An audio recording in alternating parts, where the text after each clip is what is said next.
It's still for many people unimaginable. But imagine for a moment that Donald Trump will become president of the United States of America. Would that be, quote unquote, the end of American democracy or the beginning of a refreshment of American democracy? One never knows, but I don't think it will be the end. I think it somewhat depends on how Donald Trump governs. One thing I can say is that I don't think we know very much about Donald Trump, which is one of the things that's scary about him, but also one of the things that's exciting about him. I think one of the mistakes people make is that if they want to understand Hitler, they don't read Hitler. You should read Mein Kampf. A lot of it was in there. So go and read The Art of the Deal, which is the book Donald Trump wrote. It's not Mein Kampf.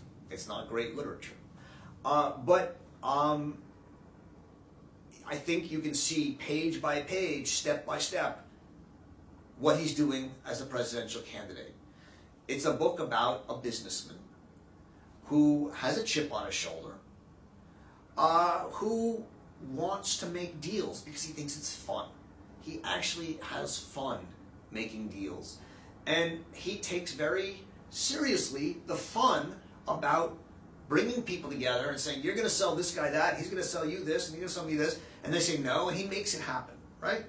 Is he a brilliant businessman? I don't know. He's lost a lot of money. He's made a lot of money. He inherited some money. I'm not involved in that. I don't care. But I don't think Donald Trump's an ideologue. I don't think he's a racist. I don't think we're going to have a terribly ideologically racist country if Donald Trump is our president. I do think Donald Trump is impulsive, narcissistic, boorish in the sense of being mean and not very high class. But we've had presidents like that before, and we've survived. The president that I think Donald Trump will most remind people of if he becomes president is Andrew Jackson. Andrew Jackson was a general, low class, swore, cursed, didn't dress well, really not what we think of as a gentleman. And yet he was one of the most powerful and most important presidents in the history of America. He's the one who really made America into democracy. Prior to Andrew Jackson, America was a federal republican, a constitutional republic, and Jackson started the political parties as real political forces, and he started fundraising. He was the beginning of fundraising for politics in the United States.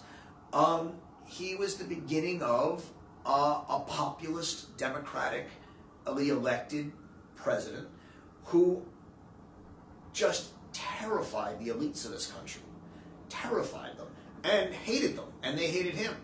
And he did away with the Federal Reserve, the National Bank of the United States, currently the Federal Reserve, against all their objections. When the Supreme Court told him that he couldn't kick the Indians, Native Americans, off their land, he said, let the Supreme Court and their army stop me.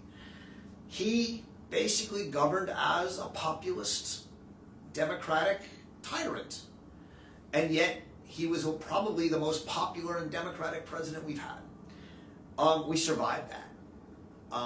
My hope is that Trump wouldn't be that bad and we'd survive him too.